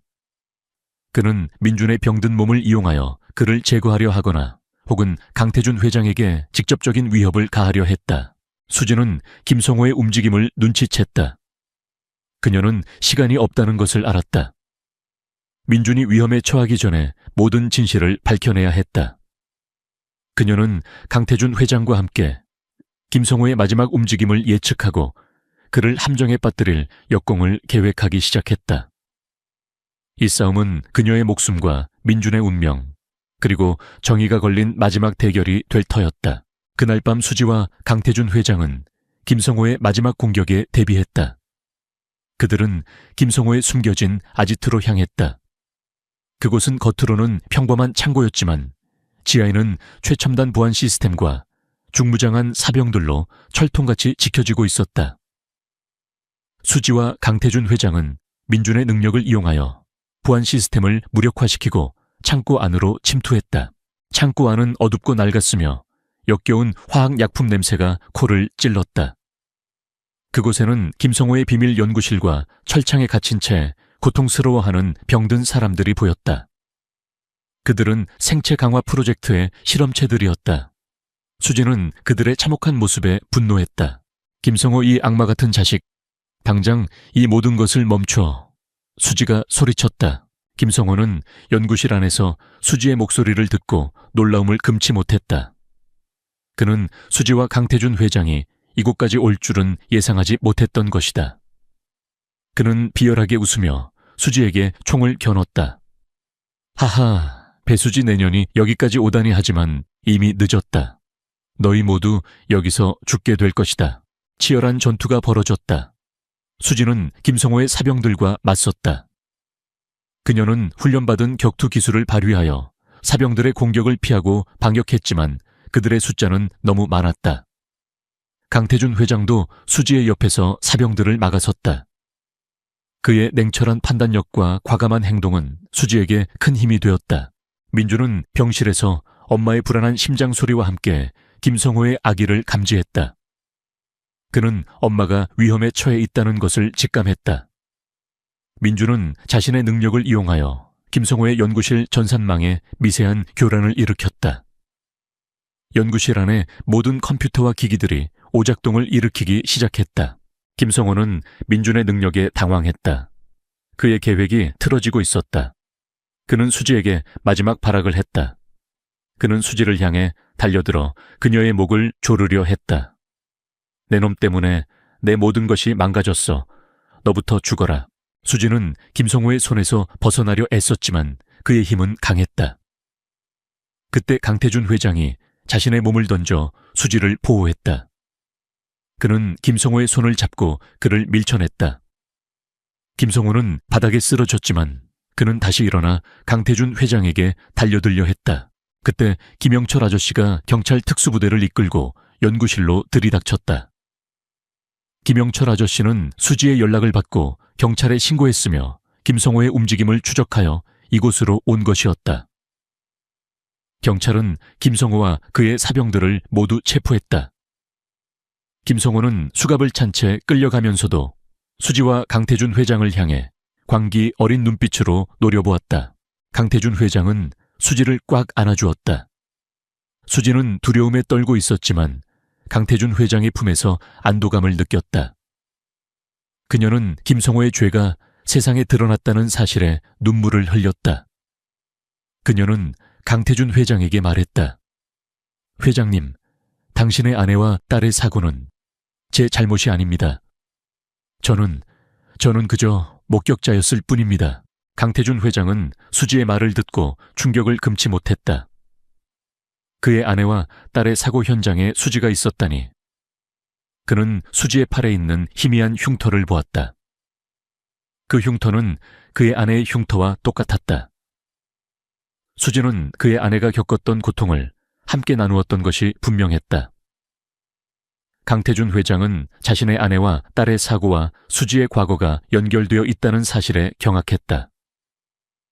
그의 눈에서는 뒤늦은 후회의 눈물이 흘러내렸다. 그는 수지를 너무 늦게 알아본 것을 자책했다. 강태준 회장은 배수지의 충격적인 고백에 얼어붙었다. 그의 아내와 딸의 사고 현장에 수지가 있었다니. 그리고 그녀의 팔에 있는 희미한 흉터가 그의 아내의 흉터와 똑같았다. 수지는 그의 아내가 겪었던 고통을 함께 나누었던 것이 분명했다. 강태준 회장은 자신의 아내와 딸의 사고와 수지의 과거가 연결되어 있다는 사실에 경악했다. 그의 눈에서는 뒤늦은 후회의 눈물이 흘러내렸다. 그는 수지를 너무 늦게 알아본 것을 자책했다. 그는 오랫동안 수지를 단순한 가난한 여자로 자신을 이용하려는 사람으로 오해했던 것에 대해 깊이 뉘우쳤다. 수지 씨, 내가 당신을 몰라봤어. 내가 당신을 얼마나 오해했는지 정말 미안합니다. 강태준 회장은 수지의 손을 잡고 흐느꼈다. 그의 목소리는 죄책감과 고통으로 가득했다. 그는 수지의 팔에 있는 흉터를 조심스럽게 만졌다. 그 흉터는 그의 아내의 마지막 흔적이었다. 수지는 강태준 회장의 진심 어린 사과에 눈물을 흘렸다. 그녀는 그가 자신의 아픔을 이해해 주었다는 사실에 안도했다. 그녀는 강태준 회장의 손을 꽉 잡았다. 회장님, 당신의 아픔을 이해합니다. 하지만 이제 진실이 밝혀졌으니 우리는 함께 모든 것을 바로잡아야 합니다. 수지의 목소리는 부드러웠지만 그 속에는 강한 결의가 담겨 있었다. 강태준 회장은 수지에게 자신의 아내와 딸의 사고에 대한 모든 진실을 털어놓았다. 그는 김성호 부회장과 박 집사가 어떻게 사고를 조작하고 증거를 은폐했으며 자신의 아내와 딸을 희생시켰는지 상세히 설명했다. 그는 자신이 과거에 얼마나 어리석었고 무기력했는지 고백하며 수지에게 용서를 구했다. 수지는 강태준 회장의 고통을 이해했지만 동시에 그녀의 마음속에는 김성호와 박 집사에 대한 맹렬한 복수심이 타올랐다. 강태준 회장은 수지와 민준에게 자신의 저택에서 함께 살 것을 제안했다. 그는 수지에게 최고의 의료 지원과 생활 환경을 제공하고 민준에게는 최고의 교육을 시켜주겠다고 약속했다. 수지는 민준을 위해 강태준 회장의 제안을 받아들였다. 그들은 이제 함께 과거의 상처를 치유하고 새로운 가족을 만들어가기로 했다. 하지만 그들의 앞에는 여전히 많은 어려움이 기다리고 있었다. 미래그룹 내부의 부패한 세력들은 강태준 회장이 자신들의 비리를 파헤치려 한다는 것을 눈치채고 그를 방해하기 시작했다. 김성호 부회장과 박 집사는 감옥에 갇힌 채에도 자신들의 영향력을 이용하여 강태준 회장을 공격하려 했다. 그들은 언론에 강태준 회장이 수지와 민준을 이용하여 자신의 명예를 회복하려 한다는 허위 사실을 유포하고 그들을 비난하며 여론을 조작했다. 사람들은 강태준 회장과 수지의 관계를 의심하기 시작했다. 저 여자는 분명 태준 회장님의 재산을 노리는 걸 거야. 아니면 태준 회장님이 자신의 과거를 덮기 위해 저 여자를 이용하는 걸 거야. 수군거림이 터져나왔고 수지는 사회의 냉정한 시선에 상처받았다. 하지만 수지는 흔들리지 않았다. 그녀는 강태준 회장의 옆에서 든든한 조력자가 되어 그를 도왔다. 그녀는 자신의 직감과 능력을 이용하여 미래그룹 내부의 부패한 세력들의 움직임을 감지하고 그들의 음모를 미리 예측했다. 강태준 회장은 수지의 뛰어난 능력에 감탄했지만 동시에 그녀가 위험에 처할 수 있다는 것을 알았다. 그는 수지를 보호하기 위해 모든 것을 걸었다. 강태준 회장은 언론에 직접 나서서 수지와 민준의 관계에 대해 설명했다. 그는 수지가 자신의 아내와 딸의 사고 현장에 있었던 유일한 생존자이며 그녀가 진실을 밝히는데 결정적인 역할을 했다고 말했다. 그는 민준을 자신의 친아들처럼 아끼고 사랑하겠다고 선언했다. 그의 진심 어린 고백은 사람들의 마음을 움직였다. 여론은 점차 강태준 회장과 수지에게 우호적으로 변하기 시작했다. 그들은 함께 미래그룹 내부의 부패한 세력들과 맞섰다. 이강호 아저씨는 외부에서 그들을 지원하며 부패한 임원들의 비리를 조사했다. 수지와 강태준 회장은 김성호 부회장과 박 집사가 은폐하려 했던 모든 증거들을 찾아냈다. 그리고 그 증거들은 미래그룹의 의료기금을 횡령하고 비윤리적인 임상시험을 진행했던 거대한 비리 네트워크를 드러냈다. 김성호 부회장은 자신의 죄가 세상에 드러나자 이현우 회장에게 마지막 발악을 했다. 그는 언론에 이현우 회장이 과거 자신이 저지른 비리를 은폐하기 위해 수지와 민준을 이용하고 있다고 주장하며 그들을 사회적으로 매장시키려 했다. 그는 자신의 죄를 정당화하려 했지만 그의 거짓말은 더 이상 통하지 않았다. 민준은 병원에서 회복 중이었다. 그는 엄마와 강태준 회장이 자신을 위해 얼마나 큰 일을 해냈는지 어렴풋이 느끼고 있었다. 민준은 자신의 능력으로 엄마와 강태준 회장의 슬픔을 위로하려 애썼다. 그는 그들의 손을 잡고 그의 따뜻한 마음을 그들에게 전달했다. 민준의 능력은 그들의 관계를 더욱 돈독하게 만들었다. 강태준 회장과 배수진은 김성호 부회장의 비열한 협박 속에서도 굴하지 않았다. 그들은 민준의 직감과 자신의 분석 능력을 총동원하여 김성호의 숨겨진 비리들을 파헤치는 데 몰두했다. 김성호는 미래그룹의 의료기금을 횡령하고 불법적인 임상시험을 진행하여 막대한 이익을 챙기고 있었다. 그의 뒤에는 병원 고위 관계자들과 제약회사들이 연루된 거대한 의료 비리 네트워크가 있었다. 이 모든 것은 강태준 회장의 아내와 딸의 사고와도 깊이 연관되어 있었다. 김성호는 생체 강화 프로젝트라는 이름으로 비윤리적인 임상실험을 진행하고 있었으며 강태준 회장의 아내와 딸은 이 프로젝트의 부작용 때문에 사고를 당했던 것이었다. 박 집사는 이 모든 것을 알고 있었지만 김성호의 협박에 못 이겨 진실을 숨겼던 것이었다. 김성호 부회장은 수지와 강태준 회장의 움직임을 감지하고 더욱 노골적인 방해 공작을 펼쳤다. 그는 민준의 병원비를 끊거나 수지의 가족에게 익명의 협박 전화를 걸었다. 당신이 계속해서 나의 비밀을 파헤치려 한다면 당신 아드님의 목숨은 물론 당신의 모든 것을 잃게 될 것이다. 협박 메시지는 수지의 심장을 얼어붙게 했다. 김성호는 민준의 생명을 담보로 수지를 협박하려 했던 것이다. 하지만 수지는 두려워하지 않았다. 오히려 그녀의 정의감은 더욱 불타올랐다. 그녀는 김성호의 비열함에 분노했다. 그녀는 민준을 보호하기 위해 모든 것을 포기할 생각이었지만 그의 악랄한 본성을 알게 되자 물러설 수 없었다. 그녀는 이 모든 진실을 밝히고 그를 반드시 심판대에 세우겠다고 다짐했다. 강태준 회장과 수지는 민준의 능력을 이용하여 김성호의 숨겨진 증거들을 찾아내려 했다. 민준은 자신의 능력을 이용하여 김성호의 개인 컴퓨터와 병원 전산망에 미세한 교란을 일으켰다. 강태준 회장은 이 틈을 이용하여 김성호의 숨겨진 비자금 장부와 불법 임상시험 기록을 확보하려 했다. 김성호는 수지와 강태준 회장의 끈질긴 추적과 민준의 알 수 없는 능력에 점점 더 초조해했다. 그는 자신의 비밀이 드러날 것을 두려워했다. 그는 수지와 민준 그리고 강태준 회장을 영구적으로 처리하기 위한 계획을 서두르기 시작했다. 그는 민준의 병든 몸을 이용하여 그를 제거하려 하거나 혹은 강태준 회장에게 직접적인 위협을 가하려 했다. 수지는 김성호의 움직임을 눈치챘다. 그녀는 시간이 없다는 것을 알았다. 민준이 위험에 처하기 전에 모든 진실을 밝혀내야 했다. 그녀는 강태준 회장과 함께 김성호의 마지막 움직임을 예측하고 그를 함정에 빠뜨릴 역공을 계획하기 시작했다.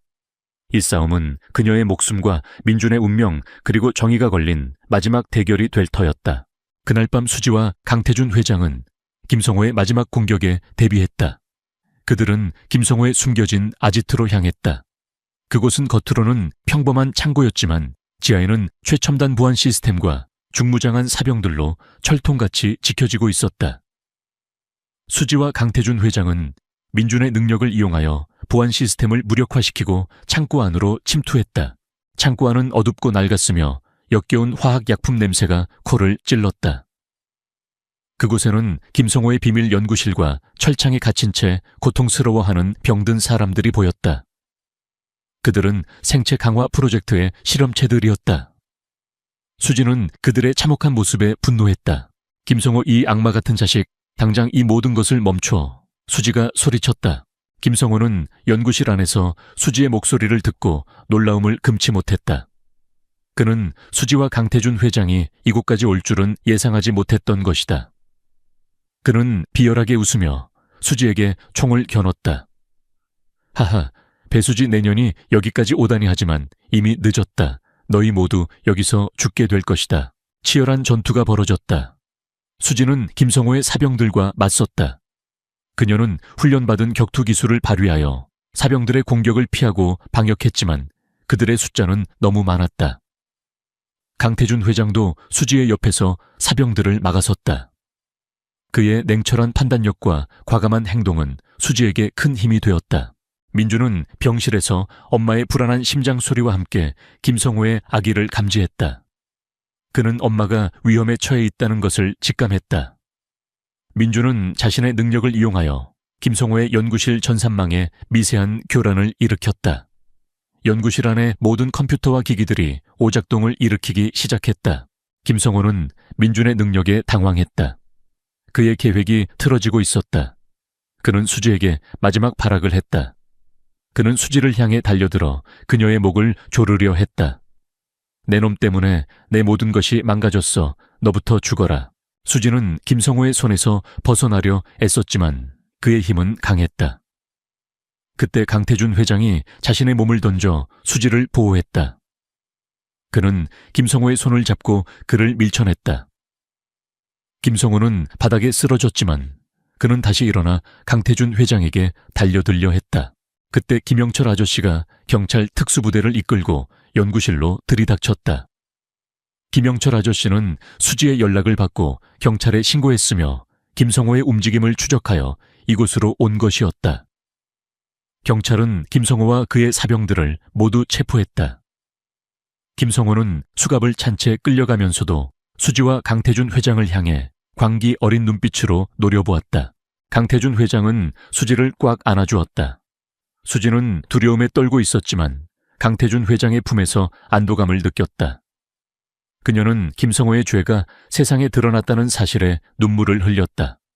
그녀는 강태준 회장에게 말했다. 회장님, 당신의 아내와 딸의 사고는 제 잘못이 아닙니다. 저는 그저 목격자였을 뿐입니다. 강태준 회장은 수지의 말을 듣고 충격을 금치 못했다. 그의 아내와 딸의 사고 현장에 수지가 있었다니. 그는 수지의 팔에 있는 희미한 흉터를 보았다. 그 흉터는 그의 아내의 흉터와 똑같았다.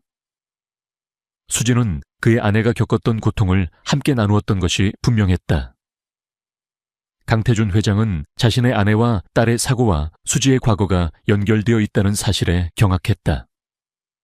그의 눈에서는 뒤늦은 후회의 눈물이 흘러내렸다. 그는 수지를 너무 늦게 알아본 것을 자책했다. 강태준 회장은 김성호 부회장과의 마지막 대결에서 승리했지만 그의 마음은 여전히 아내와 딸의 비극적인 죽음, 그리고 수지의 고통스러운 과거로 인해 무거웠다. 그는 수지의 팔에 있는 흉터를 조심스럽게 만졌다. 그 흉터는 그의 아내의 흉터와 똑같았다. 수지는 그의 아내가 겪었던 고통을 함께 나누었던 것이 분명했다. 강태준 회장은 자신의 아내와 딸의 사고와 수지의 과거가 연결되어 있다는 사실에 경악했다. 그의 눈에서는 뒤늦은 후회의 눈물이 흘러내렸다. 그는 수지를 너무 늦게 알아본 것을 자책했다. 김성호 부회장은 모든 죄가 드러나자 경찰에 체포되었다. 그는 수갑을 찬 채 경찰서로 끌려가면서도 강태준 회장과 수지를 향해 광기 어린 눈빛으로 노려보았다. 강태준 배수지 내놈들이 감히 날 이렇게 만들다니 이대로 끝날 줄 아느냐. 반드시 내놈들에게 대가를 치르게 할 것이다. 그의 목소리는 증오로 가득했다.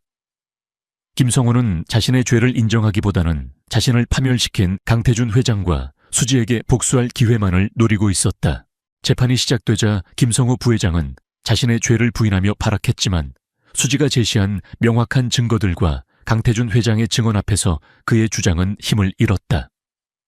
특히 미래그룹의 의료기금을 횡령하고 불법적인 임상시험을 진행하여 막대한 이익을 챙겼던 그의 비리 내역, 그리고 강태준 회장의 아내와 딸의 사고가 자신의 비리를 은폐하기 위한 조작된 사고였다는 진실이 밝혀지자 법정은 충격에 휩싸였다. 강태준 회장은 법정의 증인으로 출석하여 자신의 눈으로 목격한 모든 것을 증언했다.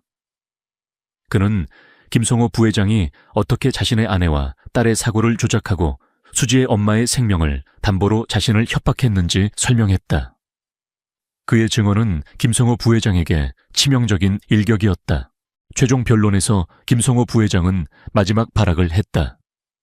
그는 자신의 죄를 인정하지 않고 오히려 수지와 강태준 회장을 비난하며 자신에게 씌워진 누명이라고 주장했다. 그는 수지가 단순한 돈을 노린 사기꾼이라고 모욕하며 그녀의 진술을 왜곡하려 했다. 그는 자신의 권력과 돈이 모든 것을 해결해 줄 것이라고 믿었다. 하지만 수지는 김성호 부회장의 비열한 거짓말에 흔들리지 않았다. 그녀는 법정에서 최후 진술을 했다. 김성호 부회장님, 당신은 당신의 탐욕 때문에 수많은 사람들의 생명을 짓밟았습니다. 당신은 당신의 죄를 은폐하기 위해 거짓말을 일삼았습니다. 당신은 인간이 아닙니다. 당신은 모든 생명을 도구로 이용하는 악마입니다. 하지만 진실은 결코 숨겨지지 않습니다. 당신의 죄는 오늘 이 자리에서 심판받을 것입니다. 수지의 목소리는 작았지만 그 속에는 정의를 향한 강렬한 불꽃이 타오르고 있었다. 그녀의 눈빛은 김성호 부회장을 향한 흔들림 없는 분노로 가득했다. 김성호 부회장은 결국 모든 혐의에 대해 유죄를 선고받고 가장 무거운 형벌에 처해졌다. 그의 거대한 의료비리 네트워크는 산산조각 났고 그의 이름은 역사에 악의 상징으로 기록되었다. 정의가 마침내 완벽하게 실현된 순간이었다. 민주는 성공적으로 수술을 마치고 건강을 되찾았다. 그는 엄마와 강태준 회장 덕분에 새로운 삶을 살게 되었다. 민주는 엄마의 사랑과 희생을 평생 잊지 않았다. 그는 엄마처럼 따뜻하고 용감한 사람으로 성장하겠다고 다짐했다. 강태준 회장은 미래그룹의 CEO로서 회사를 투명하고 윤리적인 방향으로 이끌었다. 그는 김성호와 같은 악인들이 발붙이지 못하도록 사회적 책임을 다하는 기업 문화를 만들었다. 강태준 회장은 수지의 든든한 조력자가 되었고 그녀의 모든 활동을 지원했다. 그는 수지의 빛나는 존재감에 압도되었지만 동시에 그녀에게서 알 수 없는 강렬한 사랑을 느꼈다. 그들의 관계는 처음에는 절박한 만남으로 시작했지만 진실과 시련을 통해 진정한 사랑과 존경으로 발전했다. 그들은 민준을 중심으로 새로운 가정을 이루었다. 수지는 미래그룹의 사회 공헌재단 이사로 임명되어 도움이 필요한 사람들을 돕고 사회적 약자들의 목소리를 대변하는 데 헌신했다. 그녀는 자신의 경험을 바탕으로 의료비리와 불법 임상시험을 근절하는 데 힘썼다. 그녀의 이야기는 전 세계로 퍼져나갔고 그녀의 이름은 기적을 만든 영웅으로 기억되었다. 이 모든 것은 빗속에서 우연히 만난 한 가난한 여인과 한때 모든 것을 잃었던 백만장자의 만남에서 시작되었다. 수지의 순수한 마음과 강태준 회장의 정의감이 한 아픈 엄마를 구하고 거대한 의료 비리를 세상에 드러내며 그들에게 진정한 행복과 사랑을 찾아주었다. 민주는 이제 건강하게 웃었고 그의 웃음소리는 수지와 강태준 회장의 삶을 환하게 밝혔다. 그들의 삶은 평화롭고 의미 있게 빛나고 있었다. 그들은 진정한 행복을 찾았고 그들의 삶은 정의와 사랑을 위한 영원한 투쟁의 증거가 되었다.